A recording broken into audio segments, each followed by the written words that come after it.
नमस्कार सखीनो, मी अनिता वाडकर, कलाश्री किचनमध्ये स्वागत आहे आपले। तर आज बनवणार आहोत आपण पकोडा सांबर। तर यासाठी घेतलेली आहे 1 वाटी डाळ। तर ती 2 वेळा स्वच्छ धुवून घेतलेली आहे आणि आता ती आपण 2 ते 3 तासासाठी भिजत घालणार आहोत। आणि 3 तासानंतर पाहू शकताय तुम्ही डाळ आपली मस्त अशी भिजलेली आहे। तर ती पूर्ण भिजलेली आहे का नाही ते पाहून घ्या। आणि यानंतर आपण मिक्सरमध्ये घालणार आहोत मिरची, चवीनुसार घाला। तर यानंतर घातले आलं, यानंतर लसूण, थोडासा कढीपत्ता आणि आपली हिरवीगार अशी कोथिंबीर। तर ह्याचं जाडभरडं असं वाटण करून घ्यायचं आहे आपल्याला। तर पाणी अजिबात घालायचं नाही आहे। तर पेस्ट वाटल्यानंतर त्याच पात्रामध्ये मी घालणार आहे आपली भिजलेली हरभऱ्याची डाळ आणि ही सुद्धा पाणी न घालता जाडसर अशी आपल्याला वाटून घ्यायची आहे। तर आपली डाळ आता वाटून तयार झालेली आहे। यात आपण घालणार आहोत बारीक चिरलेला कांदा, यानंतर घालणार आहोत आपलं वाटलेलं आलं, लसूण, मिरची आणि कोथिंबीरीची पेस्ट। यानंतर टाकणार आहोत अर्धा चमचा हळद, यानंतर घालणार आहोत आपण चवीनुसार आपलं मीठ। आणि आता हे सगळं यानंतर चवीसाठी छान लागणार आपला थोडासा ओवा आणि मग आपण ते छान हाताने मिक्स करून घेणार आहोत। तर ओवा घातल्यामुळे मस्त असा छान वास येतो। आणि आता इकडे गॅसवरती एक पॅन ठेवलेला आहे, त्याच्यात तेल घालून घेत आहे मी। तर आता हे सर्व कृती पाहिल्यानंतर आपल्याला कळलंच असेल की आपण काय बनवणार आहोत। तर हरभऱ्याचे आपण आता छोटे छोटे भजी बनवून घेणार आहोत आणि मग त्याचं सांबर करून घेणार आहोत, म्हणजे वडा सांबर आपण करणार आहोत। तर मस्त छोटे छोटेसेच आपण भजी लालसर रंगावरती छान खरपूस आणि कुरकुरीत होईपर्यंत आपल्याला ते तळून घ्यायचे आहेत। तर आकार तुम्हाला हवा तसा ठेवा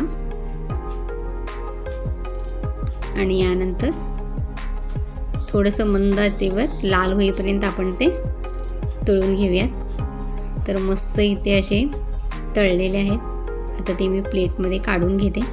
तर पाहू शकताय किती छान रंग दिसत आहे। तर एकदम हे पाहिलं ना की आपले सोया चंक्ससारखंच दिसतं, पण आपल्या चिकनच्या आमटीपेक्षाही किंवा चिकन सारपेक्षाही मस्त अशी ही रेसिपी होते। तर तुम्ही मुद्दाम म्हणून हे ट्राय करून पहा। तर मी आता काय करते, इतर आपले जे भजी काढायचे आहेत ते काढून घेते। तर सर्व भजी आपले आता तळून झालेले आहेत। तर पाहू शकता किती मस्त असे क्रिस्पी झालेले आहेत। तर आता त्याच कढईमध्ये थोडंसं तेल काढून ठेवते आणि थोड्याशा तेलात आपण घालणार आहोत कांदा आणि मस्त असा तो लालसर होईपर्यंत थोडासा तळून घेणार आहोत। आणि कांदा तळला की त्यात टाकायचा आहे आपला टोमॅटो। तर टोमॅटो प्युरी टाकलं तरी चालेल।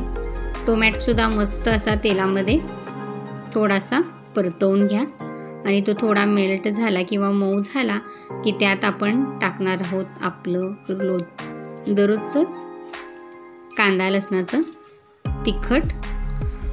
तर तुम्ही साधी मिरची पावडर वापरली तरी चालेल। तर आता टाकला अर्धा चमचा हळद,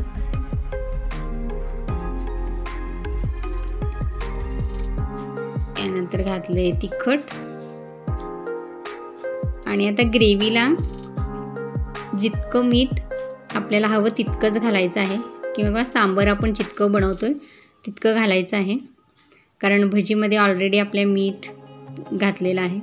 आता मी घालत आहे आपली घरात तयार केलेली सांबर पावडर। तर आता हे मस्त तेलामध्ये तेल सुटेपर्यंत थोडा वेळ परतवून घ्यायचं आहे। यानंतर घालायचं आहे याच्यात वाटण। तर वाटणाला मी घातलेलं आहे थोडंसं आपलं ओलं खोबरं आणि थोडंसं लसूण आणि कोथिंबीर टाकलेली आहे। तर ओलाच मसाला आहे। आता तो आपला फोडणीमध्ये घालून घ्यायचा आहे आणि मस्त असं सगळं मिक्स करून त्याला छान उकळी येऊ द्यायची आहे।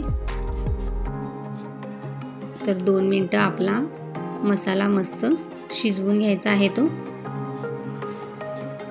मस्त असा छान वास येत आहे. तर जितकं आपल्याला दाट हवं तितकं तुम्ही दाट करू शकता किंवा पातळ सांबार हवं असेल तर पातळी करू शकताय.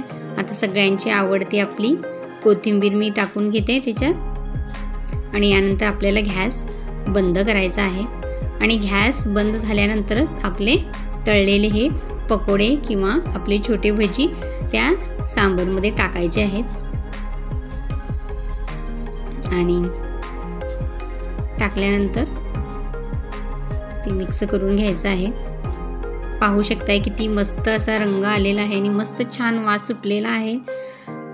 आणि भजी आपले झालेले आहेत ओल्या मिरचीमध्ये आणि ग्रेव्ही झालेली आहे लाल तिखटात. तर मस्त असा टेस्ट येते याला. तर सर्व करून घेते मी. तर इथं सर्व केलेली आहे आपली पकोडा सांबार चपातीसोबत आणि भातासोबत तुम्ही खाऊ शकताय. तर तुम्ही करून पहा, खाऊन पहा आणि आवडले असल्यास